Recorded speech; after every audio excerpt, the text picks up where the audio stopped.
Okay, hi, I'm Beck Lane, and this is Catalyst and Company. Catalyst and Company, where we're catalysting each other's lives as well as our own, and we work at being the artists we've always wanted to be. We be the artists we've always wanted to be.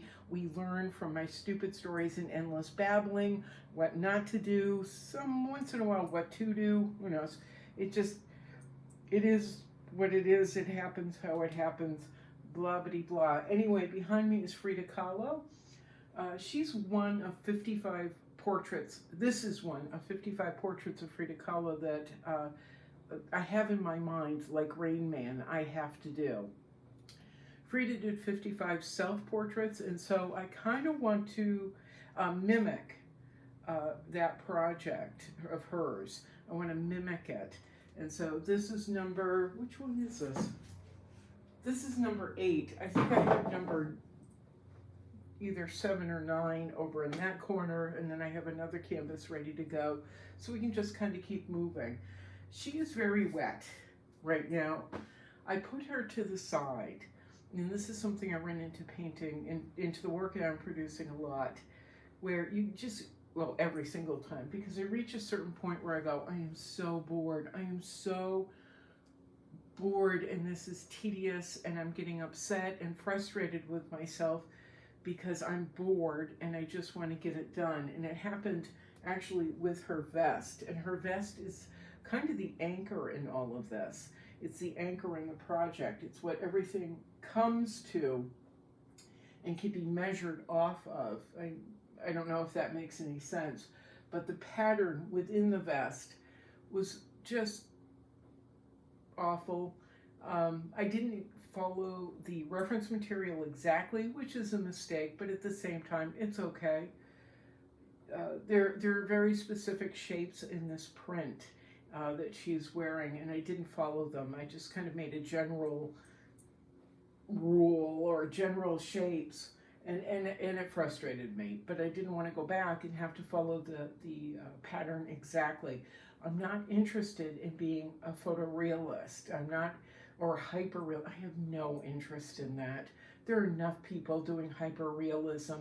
I don't have to prove that I can do it better than a photograph. That holds no interest at all. Instead, I'm following my style, my techniques, the unique, my God, this is so self-aggrandizing, but the unique way that I paint and why I produce work. Someone, my friend Eric, who we know through this channel, he actually said to me, "You've built your own genre, your own form of artwork," and I've known that. It's something I don't talk about very often at all because it is self-aggrandizing. But I know that no one else is doing this, so we're going to stick with this. And instead of going, well, there's a thread here, and I want to make it as perfect as possible, I go with the goopy. I go with the goopy and the raw, and the thing that makes my style it's not stand out, but my style that differentiates me from literally everybody else in the universe. So, and it's not intentional, it just kind of happened because I never do anything like anybody else. I can't help it. I'm allergic to trend or conformity. So, I moved on. I got through the vest and the general patterns in the vest and the fabric, the general print, and have been able to go, okay, now we can move on to the painting she was doing of her father. We can move on to the walls behind her and kind of shape around the vest, and then the skirt, which I just highlighted yesterday. Her forehead it really had some trouble there for a while. For some reason, I paint gigantic heads and people with these enormous foreheads. Everybody ends up with a big forehead, and then I have to correct it forever and ever. But that's what you get for not drawing grids. And, trying to make it look like a photograph. They end up with gigantic heads and sometimes gigantic doll eyes. And then you gotta correct it. But anyway, so I'm working on finishing up Frida. Okay. Working on finishing up Frida, and I'm pretty happy with her now, especially with the background, all the wood and the chair and everything. And it's not exact to the reference material. I've actually, if you pull up the reference material on this photograph, or on the photograph that I used, I've condensed a lot, and it's not something I believe I should do, but I kind of had to get what I wanted into it within the confines of this 48 by 48 canvas. And as we've talked about, I don't believe in taking the image and going, you will fit within these boundaries, but in condensing it, it actually has a better rhythm. It has a better rhythm to me and the goofy stuff going on in my head. So Frida aside, I've been doing a lot of reels lately, and I've been stressing with you the kind of the importance of doing reels. Again, I'm not reaching a lot of people. I don't have like this huge audience. Nobody can, a few people care. It's the hardcore people, the people who are hardcore passionate about my artwork that are kind of finding the reels. Everybody else, I'm not going to appeal to them anyway. I don't care. I don't care. The reels have been incredibly entertaining. And for me, I mean, that's the thing. It's just entertaining ourselves. Like we're monkeys in a cage and we've got a ball. But I've been able to do something that I really have missed. And it's finding music that I'm passionate about, and audio that I'm deeply passionate about. Nothing I pick out ever fits within an algorithm that's going to shoot me to the top, and I'm going to be famous, and that will be it.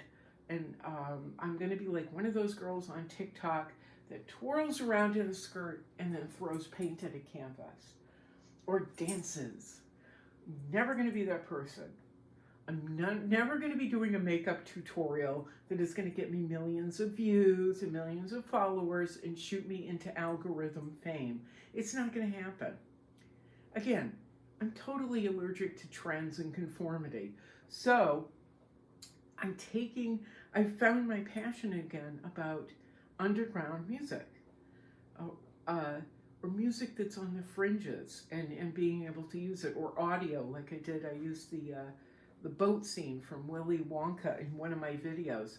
I don't care if anybody likes it or not.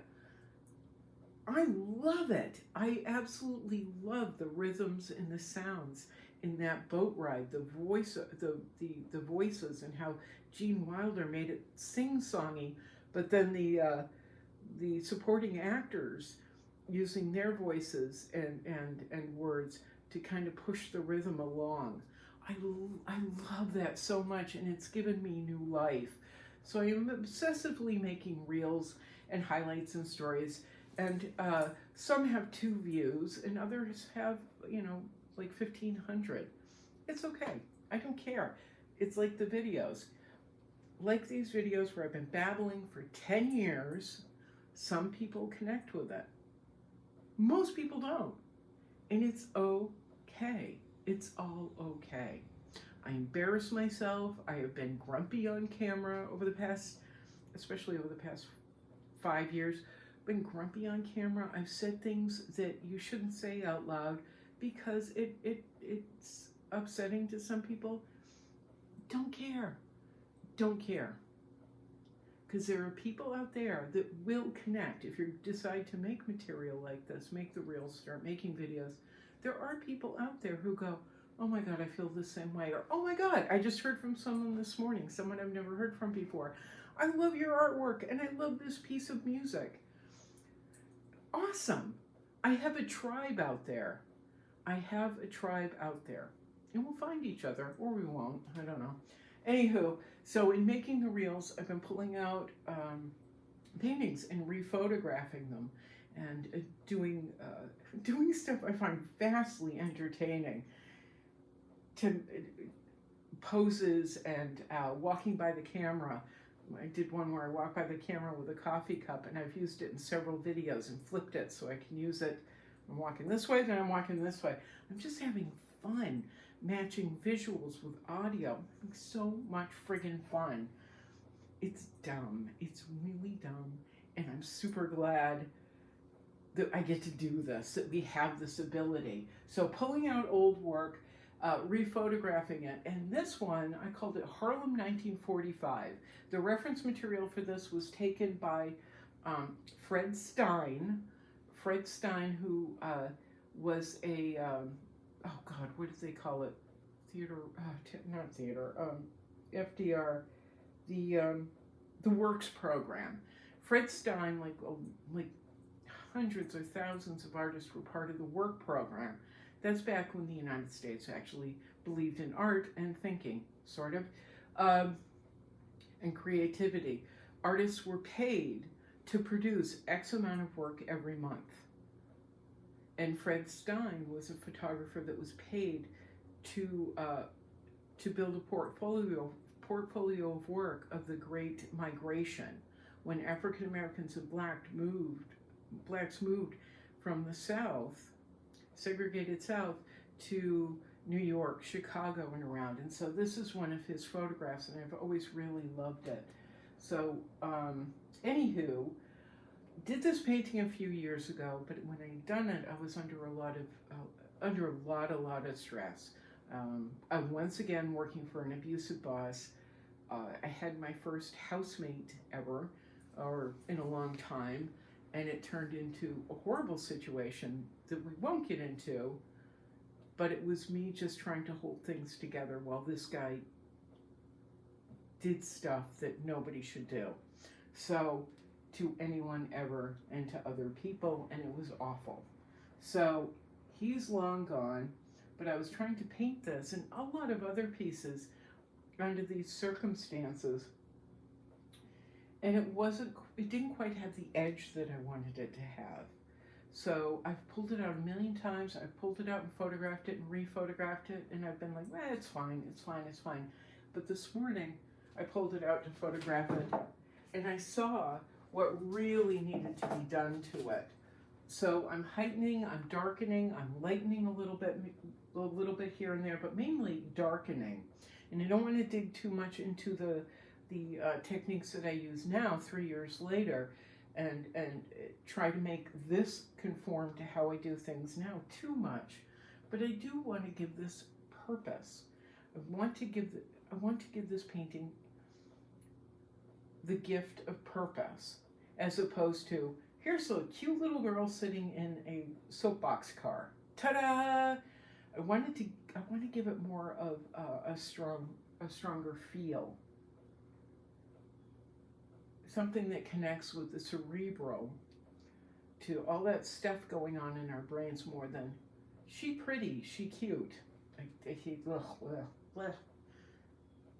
Throw on a skirt and twirl around and throw glitter in the air, kind of cute. I need her to feel solid as a painting. So, I've been darkening, putting in dark lines here or there, putting in some lines in her dress, darkening up certain shapes and shadows that were in the background and were kind of flagrant. They were just kind of there and not there. They were just, so really heightened it up. And also in here, in this particular section of the background, which in the photograph is very, very blurry. All of this is very blurry. I'm assuming this is a sidewalk or part of the sidewalk. I put these, horizontal, vertical lines in. And it's given it a motion. The lines point down to these lines that point down to her, and it all comes back up. The lines come down to the numbers in the plate that shoot up, that shoot up, that shoot up. So it's really helped to give this flow and just more strength. It's pretty, I'm much happier with it. I don't suggest pulling out your old work and doing this often, because you will endlessly be trying to pull it up to the new techniques that you use, the new styles that you use, and the understanding that you have now. When we produce a piece of work, it is a time capsule of where we were in that life and in our lives at that point. It is a time capsule, and it can be really interesting to see how far you've come. When I look back at work I did not 20 years ago, but like 15 years ago. Well, 20 years ago, 15 years ago, 10 years ago, 5 years ago even. It is, I can see in it where I was trying really hard to find my way. I was trying so hard, but life was happening and it was stressful, and I was trying to figure out the artwork and painting techniques and how did I want to handle the subject. I can see it in the work, and you can see it too. I used a lot of stencil. I've been using a lot of stencil for 10 years or 12 years, something like that. But I can see where I left the stencil right there. Like, look, I used a stencil. Boink! Look at the design that I had in this doily. Boink! You can see it very clearly because I didn't know what to do. And part of me wants to go back and correct. There are so many paintings I have where the stencil is right there and I go, that's so amateurish and dumb. But at the same time, it was a time capsule. It shows the growth, the progression, the evolution of the artwork and me as an artist. And it reminds me too of, oh my God, remember I had that horrible boss?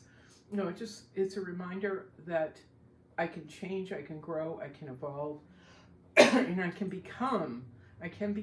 have the ability to become the exact artist I wanted to be as long as I just keep working at it. As long as I just, hi UPS man, as long as I just keep painting, keep producing, keep working at the craft.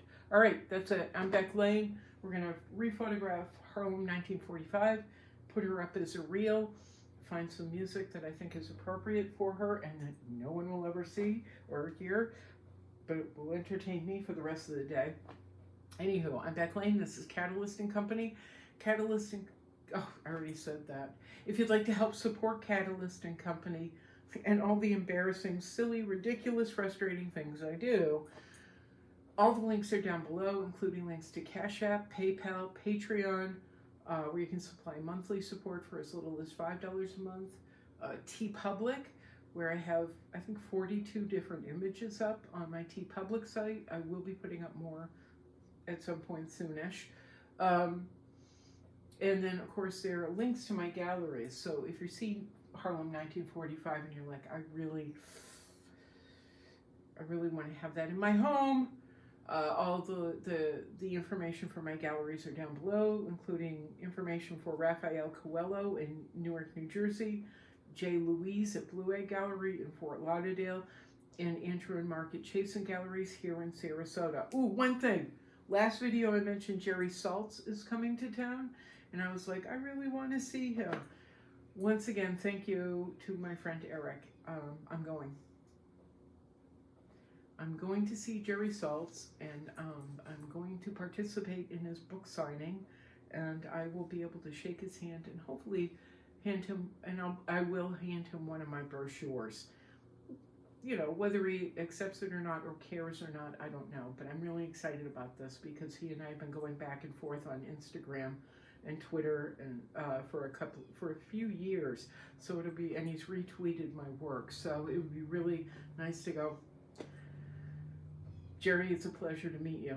Jerry Saltz, the Pulitzer Prize winning art critic from New York Magazine. It is a pleasure to meet you, finally. And I get to hear him talk in person. And you want to talk about a squirrel. God, this guy's a squirrel on stage. It's going to be awesome. Thank you, Eric. Thank you to everybody who helped support this, help support Catalyst & Company. All right. I'm going to go shower now. Maybe do something with my hair. All right, ciao. Meow, meow. Oh, hi, Carrie. Meow, meow. Boink.